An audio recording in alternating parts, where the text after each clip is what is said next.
I'm sometimes asked, Andrew, if I give up my U.S. citizenship, can I get it back in the future? Can I go and say, hey, sorry, I made a mistake and get it back? And if not, how do I do it? Well, today I'm going to explain exactly how it works.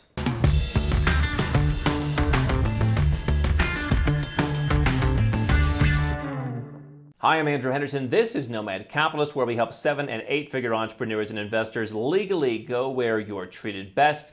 We've been talking about the idea of U.S. citizenship renunciation for some time on this channel. The media will have you believe it's all about people who want to save taxes. I'm going to dispel that notion, I believe, in this episode. But I don't want to get into why you might want to renounce or how the process works. We've covered that before, or you can work with us or anyone else directly to guide you through that. What I want to talk about today is an answer to the question, can I get my citizenship back?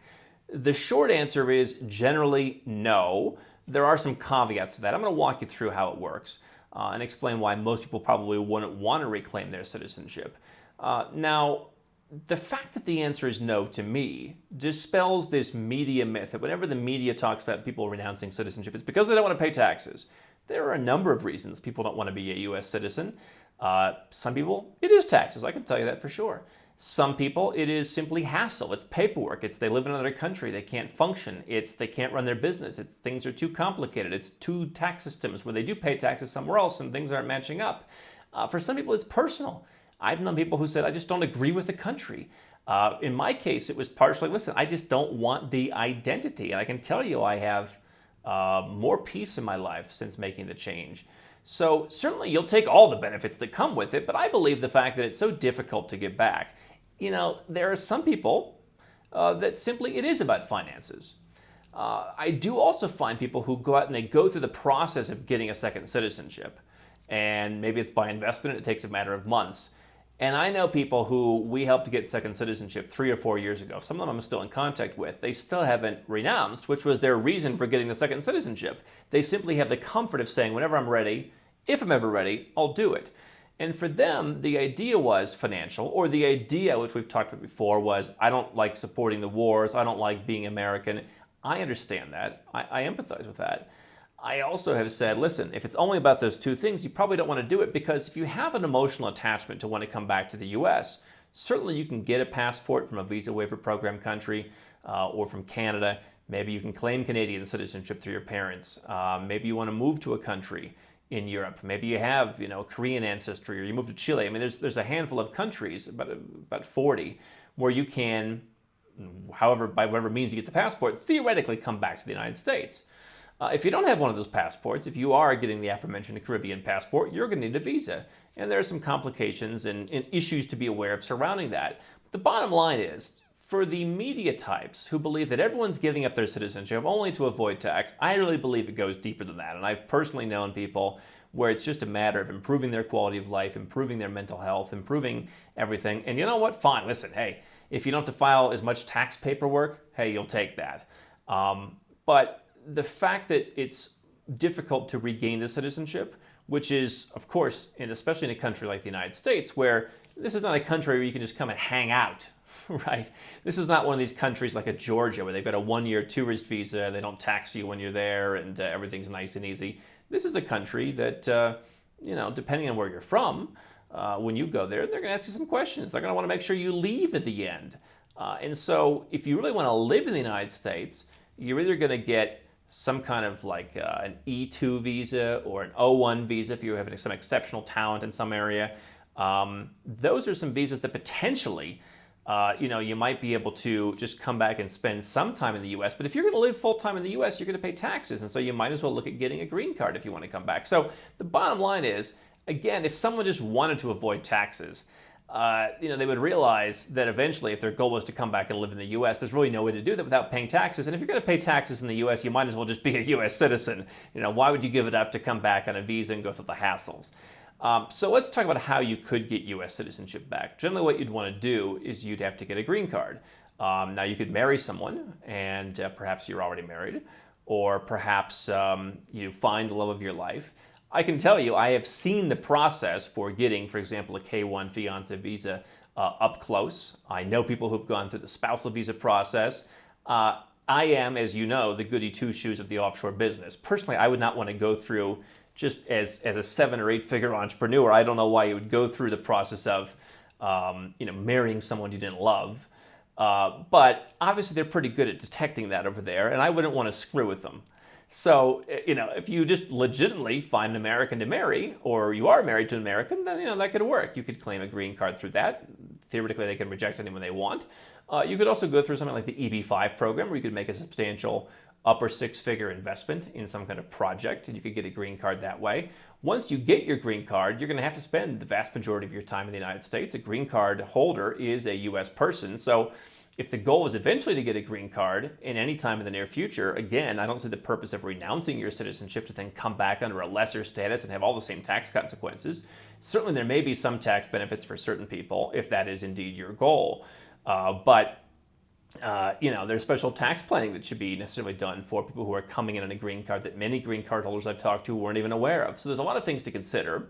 You're going to be back in the tax net. You're going to be back doing all the things that perhaps you either wanted to avoid in the first place or simply were benefiting from not having to do, again, with a lesser status. And you will be asked, if you ever want to become a U.S. citizen again, how long were you gone during your green card time? Theoretically, they can cancel your green card for certain absences. And so, again, I think it probably depends on where you're from. It depends on luck of the draw. But if you're spending much time outside of the U.S., they can pull you aside and say, hey, listen, don't do this. Or, hey, we're canceling your green card, and then you're out. So you're really committing to spend most of your time in the United States. In fact, the questions that they ask you when you go to apply to be naturalized are, how many visits have you taken since you've gotten your green card out of the country? Why? How long? Did you have any absences more than 6 months? And so you really are going to be committing to spending your time there. If you think that you're going to live a nomadic lifestyle as a green card holder, you wouldn't do it, which is why on rare occasions I've had people who on green cards where I've said either give up the green card or naturalize as a citizen. And we have actually helped a couple people naturalize as U.S. citizens because for their desired goals of wanting to have access to the U.S., they just wanted to do that. They had to make a decision to go all in and naturalize or pull out, and maybe you get some kind of non-immigrant visa like an E2 that you can pop in and out more easily. But they're going to make you be there. The other thing that's going to happen when you go to apply for naturalization in the U.S. is some of the first questions are, have you ever been a U.S. citizen? Now, is that an automatic disqualifier? I don't know that it is, but certainly, you're starting right off like, yeah, I was, and I left, and now I'm back, hat in hand.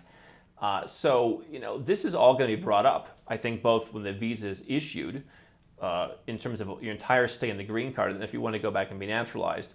The bottom line is, you're going to go through the exact same process that anyone else is going to go through.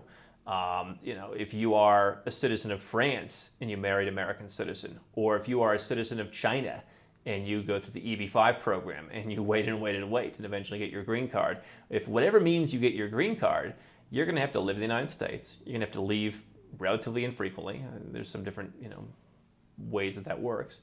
And you're going to have to go through the language test. I would hope you can do that, but you have to pass a language test potentially. You're going to have to take a civics test. And so if you've forgotten or if you never learned in the public school system, the information for the civics test, that can be a problem. I think you get 2 tries, and after that, they make you wait for a while. You're going to have to be interviewed. You have to pass the interview. And so there's always the issue of human, contact, right? And then, you're going to have to, again, put in the time, incur everything that someone who lives in the U.S. incurs, and wait. And there's really no difference between you and anyone else. This is not like in some countries, like Australia, for example. Australia has a policy that if before, I think, 2002, you gave up your citizenship of Australia to become a citizen somewhere else where they want to allow you to be dual citizen, okay, under some conditions you can come back and claim it. And I think there's also a condition in Australia where if you gave up your citizenship due to a hardship, which I imagine more recently would be like living in Australia. So, they and some other countries have a provision where, all right, you give it up, and under some conditions, you can always come and get it back. That always seems weird to me. I mean, to me, renouncing something is you're done with it. And I want you to be clear on that. If you are considering renunciation, your goal is, hey, I'm going to come back and live in the United States 5 years later. I think it's a great misconception. Can you visit? Yeah, it depends. There's a number of factors that go into that, your passports and many different things. Do you have a criminal record? I hope you don't have. I hope you don't. All kinds of different things. I've had people who are British citizens and New Zealand and Australian citizens who have visited Iran, for example, or have had work to do in countries that are on the Muslim ban list, basically. And if you've been there, you can have a harder time getting back in. So these are all things that need to be considered. To me, renunciation should be considered permanent. And again, when you consider all that, when you look at the truth, right? I think a lot of Americans, I've had Americans who I've been with who they'll look at, a friend of mine who's from Egypt, for example, and they're like, why don't you visit the U.S.? Because I'm from Egypt and I'm a single woman and it's really bloody difficult to get a visa in my situation. They know that's why. Well, but no, you're just coming for what visa? You're just coming for a visit. I think a lot of Americans are kind of misinformed as to how it is people get into the United States. And when you look at that and when you realize the permanence of renunciation, sure, you get, if your goal is financial benefits, you get that. If your goal is, hey, I don't want to, show my U.S. passport, I'd rather be something else. You can use a second passport to travel. You can keep being American. But hey, for some of us just didn't want to be American. Hey, you can be that too. But I think that you should really consider the permanence of the decision and realize that to reclaim that citizenship, which is the clearest way to be able to live in the United States, to be able to travel as an American, if that's what you want, that is far from a guarantee.